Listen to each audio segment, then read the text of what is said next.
Mel Robbins, the 5-second rule. Transform your life, work, and confidence with everyday courage. The 5-second rule is a simple decision-making tool that can change your behavior. It was 6 a.m. on a dark winter's day in Boston when the author was rudely awakened by the sound of her alarm clock. There were days when Mel Robbins greeted the morning with a smile, but this was not one of them. She was unemployed, burdened with money troubles, and had a drinking problem. She'd also developed the habit of hitting the snooze button and delaying the day ahead for as long as possible. But this particular morning was different. Instead of hitting the snooze button, Robbins began her day by counting down from 5. This is called the 5-second rule, and it's used to prevent acting on detrimental urges. So instead of rolling over and sleeping on, Robbins counted silently to herself, 5, 4, 3, 2, 1. This simple act distracts you from your anxieties and redirects your attention to what you should be doing, instead of submitting to instantly gratifying urges. By continually doing this, you can break a negative cycle and create new and better habits. Robbins also used the 5-second rule to stop avoiding exercise and to push herself outdoors for regular jogs. And when she felt like procrastinating on updating her resume, it was 5, 4, 3, 2, 1, and she got to work. This tool is especially useful if you're the kind of person who sits around waiting for inspiration to strike. In 1954, psychologist Julian Rotter coined a concept known as the locus of control.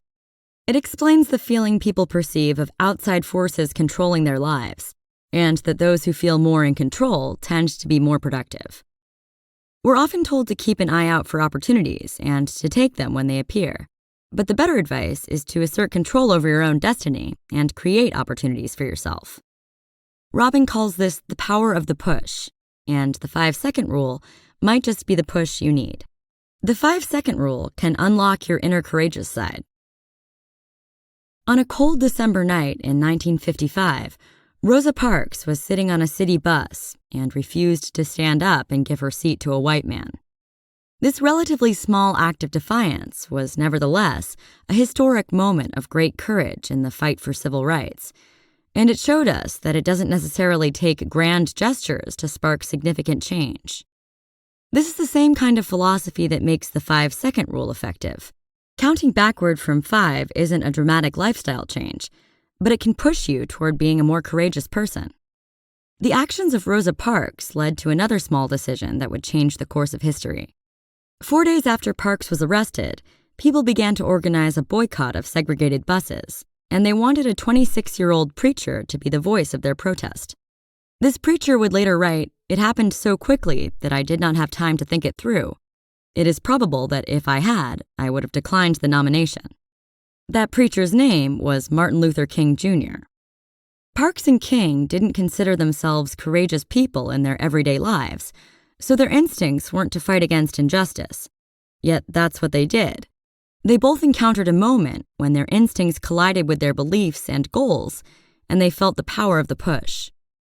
Most of us have instincts that tell us to play it safe and not be courageous.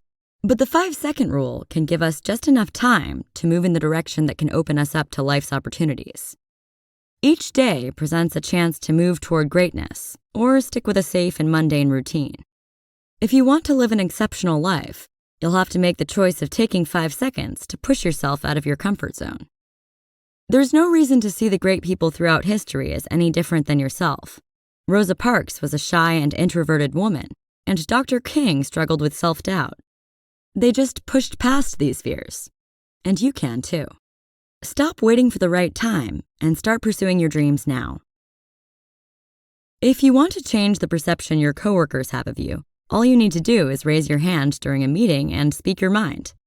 If you want to add some joy to someone's day, all you have to do is take a moment to compliment them. All these acts require is for you to make a decision, which is something you can always put off by telling yourself that today isn't the right day. Eventually, this can be your life story, forever waiting for the right moment to arrive. So why not let this very moment be the one you're waiting for?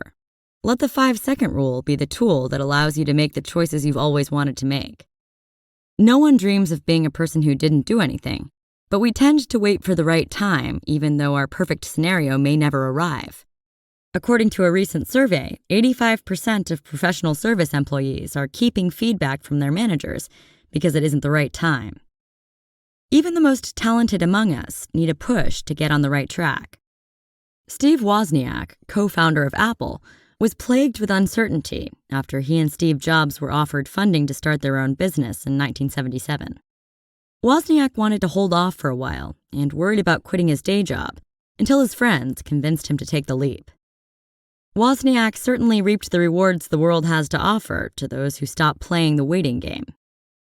The author E.L. James didn't wait for a lucrative publishing deal before writing the overwhelmingly popular 50 Shades of Grey trilogy. She was a working mother with a passion, and she created her own opportunity by self-publishing the book that she'd managed to write in her free time. 50 Shades of Grey went on to sell 1 million copies in just 4 days, but it would never have happened if she hadn't taken the initiative. You can't control your feelings, but you can always control your actions. To many people, professional athletes are extremely inspirational, as they should be. Athletes show us what's possible when you put your mind and body through rigorous training and practice. Some pro athletes seem practically inhuman, but their ability to push past most people's physical limits is determined by one simple trait. Despite feeling too exhausted to continue, an athlete has the ability to separate from this feeling and continue to run or swim or cycle.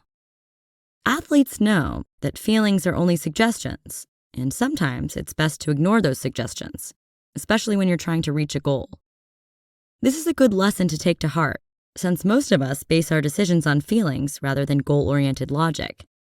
According to neuroscientist Antonio Damasio, our emotions are the deciding factor for 95% of our decisions. So rather than thinking and acting, we generally feel and act. Part of Damasio's research involved brain-damaged people who were unable to experience emotions. Even though they could list the pros and cons of any given choice, they were unable to make decisions. Damasio's work led him to believe that human beings aren't thinking machines that feel, but rather feeling machines that think. Armed with this understanding of how much dominion your emotions have over your choices, you can put the 5-second rule to work. Instead of letting fears and worries stop you from fulfilling your dreams in life, catch yourself and take 5 seconds to make the decision that brings you closer to your goal. This is what's known as psychological intervention, which dates back to Aristotle, who summed it up as do good, be good. In other words, you have to change your behavior before you can change how you feel about yourself.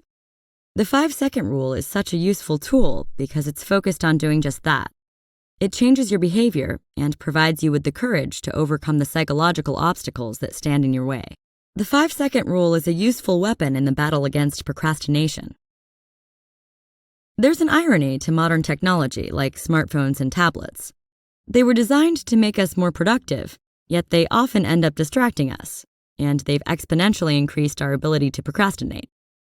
But there's a difference between innocent procrastination and destructive procrastination. When we avoid getting things done, even when we know that serious trouble will follow, it's destructive procrastination.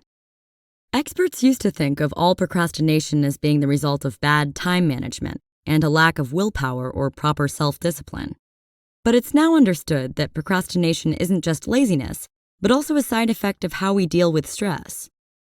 According to Timothy Pitchell, a psychology professor at Carleton University, procrastination is a result of our powerful subconscious desire for instant gratification. Since procrastination offers an immediate, albeit temporary, relief from the stress of life, we're constantly drawn to it. The stress we long to escape from isn't limited to meeting a deadline either. Most of us face money or relationship issues that hover over us. It's just a fact of life.